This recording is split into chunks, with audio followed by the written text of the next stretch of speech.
नमस्कार दोस्तों, हम लोग डिस्कस कर रहे हैं सफलता सीरीज। इसमें आज सामाजिक अध्ययन का जो अध्याय 7 है, इसके क्वेश्चन आंसर डिस्कस करते हैं। आप लोग क्लास को लाइक कर दें, शेयर कर दें और चैनल को सब्सक्राइब करके बेल आइकन दबा दें। पीडीएफ के लिए आप लोग टेलीग्राम ग्रुप ज्वाइन कर लें, जिसका लिंक आपको कमेंट बॉक्स में मिल जाएगा। आइए क्वेश्चन आंसर देखते हैं। संविधान के मूल अधिकारों की संख्या कितनी है? संविधान के मूल अधिकारों की संख्या 6 है। राज्य के नीति निर्देशक तत्वों को किन्हीं 2 विशेषताएं बताइए। पहली विशेषता हो जाएगी, ये नागरिकों के सामाजिक आर्थिक कल्याण के लिए दिशा निर्देश प्रदान करते हैं। अगला, ये राज्य सरकार को लोकहित में नीतियां बनाने के लिए प्रेरित करते हैं।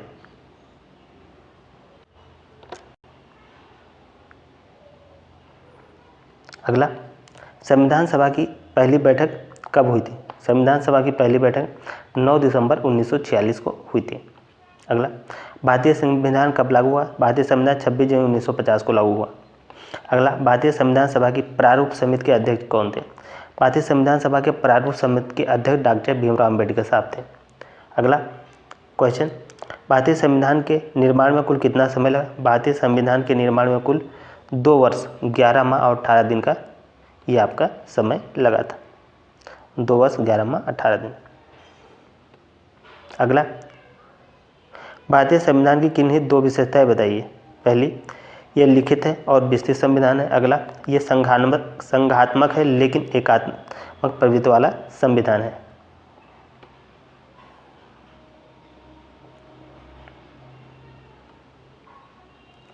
अगला, भारतीय नागरिकों को कितने प्रकार के मूल अधिकार प्राप्त है? भारतीय नागरिकों को 6 प्रकार के मूल अधिकार प्राप्त है। अगला, मूल अधिकारों की रक्षा के लिए कौन सा मूल अधिकार प्रदान किया गया? मूल अधिकारों की रक्षा के लिए संवैधानिक उपचारों का अधिकार प्रदान किया गया। समानता के अधिकार से क्या तात्पर्य? समानता के अधिकार हर नागरिकों को जाति, धर्म, लिंग, जन्म स्थान के आधार पर भेदभाव से सुरक्षा प्रदान करता है।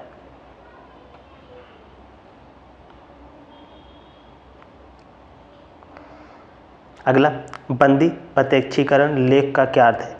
बंदी प्रत्यक्षीकरण का अर्थ है कि यदि किसी व्यक्ति को अवैध रूप से हिरासत में लिया गया है तो उसे न्यायालय में पेश किया जाएगा।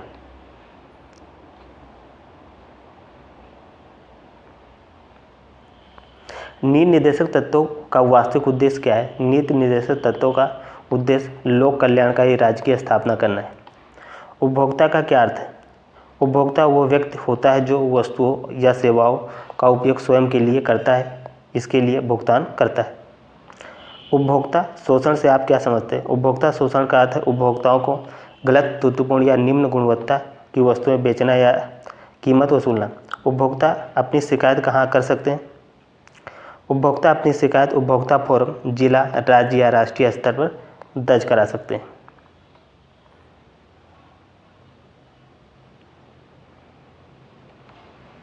संविधान के गठन की भूमिका स्पष्ट कीजिए। संविधान के गठन की भूमिका निम्नलिखित बिंदुओं द्वारा स्पष्ट की जा सकती है। पहला, भारतीय संविधान संप्रभुता, समाजवाद, धर्मनिरपेक्ष और लोकतंत्र की नींव पर आधारित है।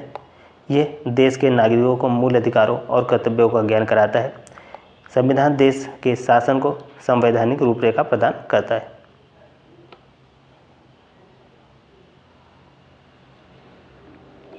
भारतीय संविधान की मुख्य विशेषताएं क्या है? भारतीय संविधान की मुख्य विशेषता, ये लिखित है और विस्तृत है। ये संघात्मक और एकात्मक दोनों विशेषताएं रखता है। अगला, इसमें मूल अधिकारों और नीति निर्देशक तत्वों का समावेश है। ये लोकतंत्रात्मक धर्मनिरपेक्षता पर आधारित है।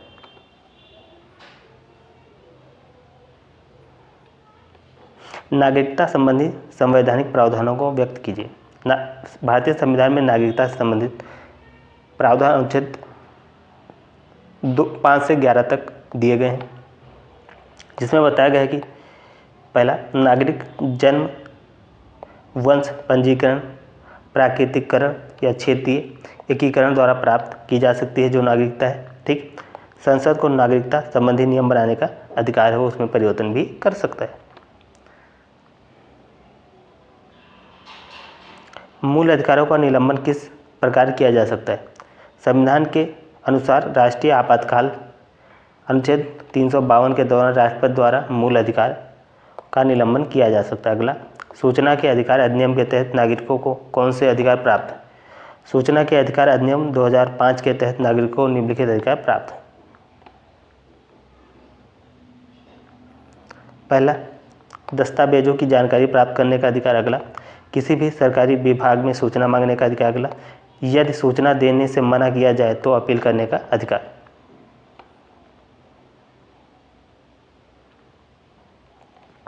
नीति निर्देशक तत्वों का वर्णन कीजिए। नीति निर्देशक तत्व संविधान के अनुच्छेद 36 से 51 तक दिए गए हैं, जो सरकार को सामाजिक आर्थिक कल्याण की दिशा में कार्य करने के लिए निर्देशित करते हैं। इनका उद्देश्य लोक कल्याणकारी राज्यों की स्थापना करना है।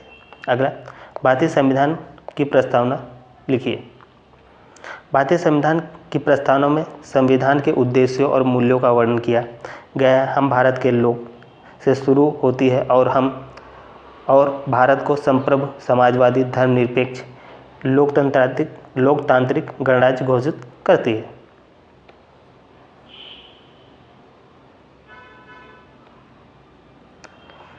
भारतीय संविधान के 4 स्रोत लिखिए। भारतीय संविधान निर्माण के निम्नलिखित स्रोत। पहला, ब्रिटिश संविधान, संसदीय प्रणाली और कानून निर्माण प्रक्रिया। अगला, अमेरिकी संविधान, मौलिक अधिकारों और न्यायिक समीक्षा। अगला, आयरलैंड का संविधान, नीति निर्देशक तत्व। अगला, कनाडा का संविधान, संघीय शासन प्रणाली।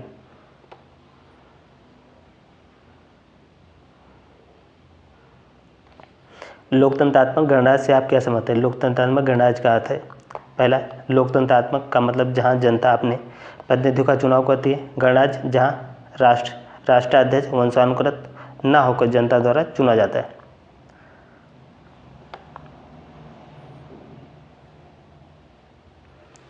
नागरिकता का अर्थ एवं महत्व बताइए। नागरिकता का अर्थ है किसी व्यक्ति का किसी देश की राजनीतिक व्यवस्था से जुड़ा होना। अगला, पहला पॉइंट, यह व्यक्ति को संवैधानिक अधिकार और कर्तव्य प्रदान करता है। अगला पॉइंट, नागरिकों से व्यक्ति को मतदान, सरकारी सेवाएं और सुरक्षा का अधिकार मिलता है।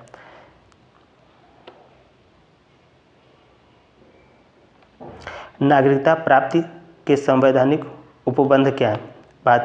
भारतीय संविधान में नागरिकता प्राप्ति के निम्नलिखित प्रावधान है। पहला, जन्म से नागरिकता मिल सकती है। वंशानुक्रम से नागरिकता मिल सकती है। पंजीकरण द्वारा नागरिकता प्राप्त की जा सकती है। प्राकृतिककरण द्वारा नागरिकता प्राप्त, क्षेत्रीय एकीकरण द्वारा नागरिकता प्राप्त की जा सकती है।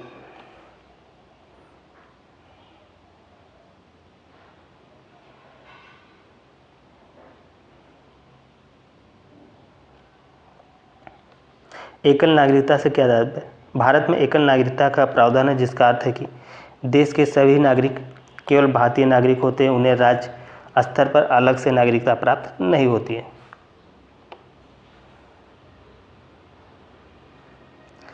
तो आप लोग कमेंट करके बताइएगा ये क्लास आप लोगों को कैसी लगी। इसे लाइक करें, शेयर करें और चैनल को सब्सक्राइब करके बेल आइकन दबा दें। पीडीएफ के लिए आप लोग टेलीग्राम ग्रुप ज्वाइन कर लें, जिसका लिंक आपको कमेंट बॉक्स में मिल जाएगा। तो इस क्लास में इतना ही। जय हिंद, जय भारत।